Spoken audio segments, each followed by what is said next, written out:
दुलारपुर नाम के गांव में एक गरीब आदमी रहता था।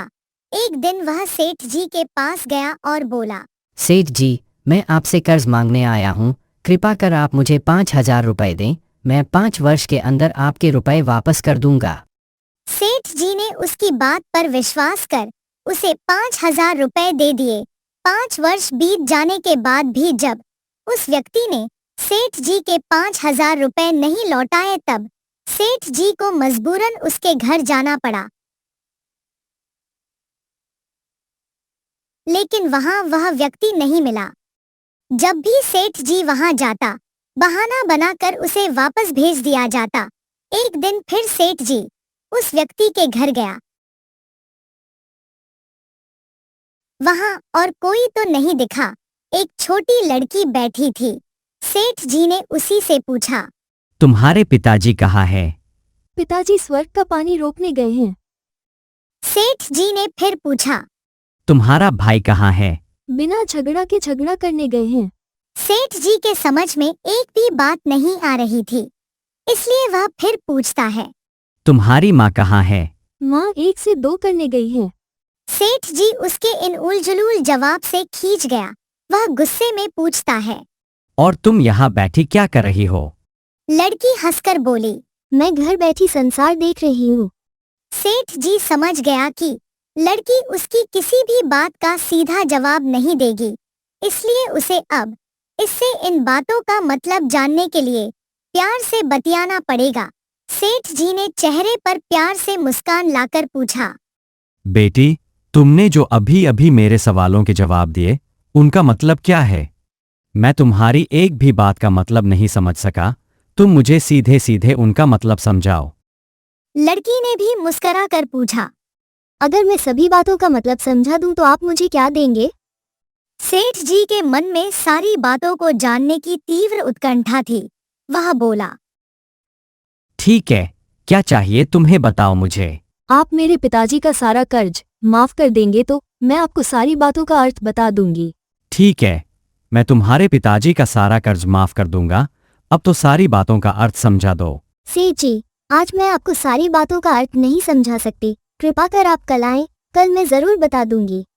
सेठ जी अगले दिन फिर उस व्यक्ति के घर गया। आज वहां सभी लोग मौजूद थे। वह आदमी, उसकी पत्नी, बेटा और उसकी बेटी भी। सेठ जी को देखते ही लड़की पूछी, सेठ जी, आपको अपना वचन याद है ना? हाँ, मुझे याद है। तुम अगर सारी बातों का अर्थ बता दो तो मैं तुम्हारे पिताजी का सारा कर्ज माफ कर दूंगा। सबसे पहले मैंने ये कहा था कि पिताजी स्वर्ग का पानी रोकने गए हैं। इसका मतलब था कि वर्षा हो रही थी और हमारे घर की छत से पानी टपक रहा था।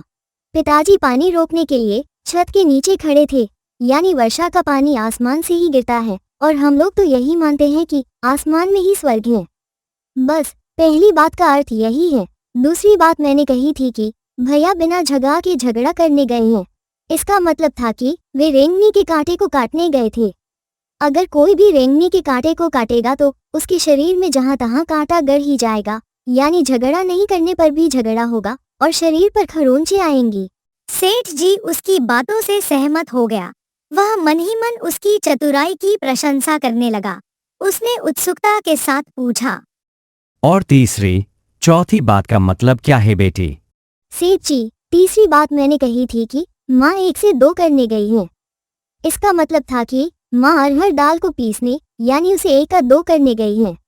अगर साबुत दाल को पीसा जाए तो एक दाना का 2 भाग हो जाता है, यानी यही था 1 का 2 करना। रही चौथी बात, तो उस समय मैं भात बना रही थी और उसमें से एक चावल निकाल कर देख रही थी कि भात पूरी तरह पका है कि नहीं। इसका मतलब है कि मैं एक चावल देखकर ही जान जाती कि पूरा चावल पका है कि नहीं, अर्थात चावल के संसार को मैं घर बैठी देख रही थी। यह कहकर लड़की चुप हो गई। सेठ जी सारी बातों का अर्थ जान चुका था। उसे लड़की की बुद्धिमानी भरी बातों ने आश्चर्य में डाल दिया था। फिर सेठ जी ने कहा, बेटी, तुम तो बहुत चतुर हो, पर एक बात समझ में नहीं आई कि यह सारी बातें तो तुम मुझे कल भी बता सकती थी, फिर तुमने मुझे आज क्यों बुलाया?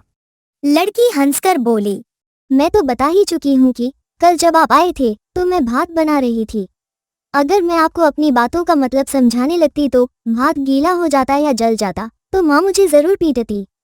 फिर घर में कल कोई भी नहीं था। अगर मैं इनको बताती कि आपने कर्ज माफ कर दिया है तो ये मेरी बात का विश्वास नहीं करते। आज स्वयं आपके मुंह से सुनकर कि आपने कर्ज माफ कर दिया है, जहां इन्हें इसका विश्वास हो जाएगा वही खुशी भी होगी। सेठ जी लड़की की बात सुनकर बहुत ही प्रसन्न हुआ। उसने अपने गले से मोतियों की माला निकाल उसे देते हुए कहा, बेटी, यह लो अपनी चतुराई का पुरस्कार। तुम्हारे पिताजी का कर्ज तो मैं माफ कर ही चुका हूं। अब तुम्हें या तुम्हारे घर वालों को मुझसे बहाना नहीं बनाना पड़ेगा। अब तुम लोग निश्चिंत होकर रहो। अगर फिर कभी किसी चीज की जरूरत हो तो बेझिझक होकर मुझसे कहना। इतना कहकर सेठ जी लड़की को आशीर्वाद देकर चला गया और ये लोग खुशी खुशी से रहने लगे।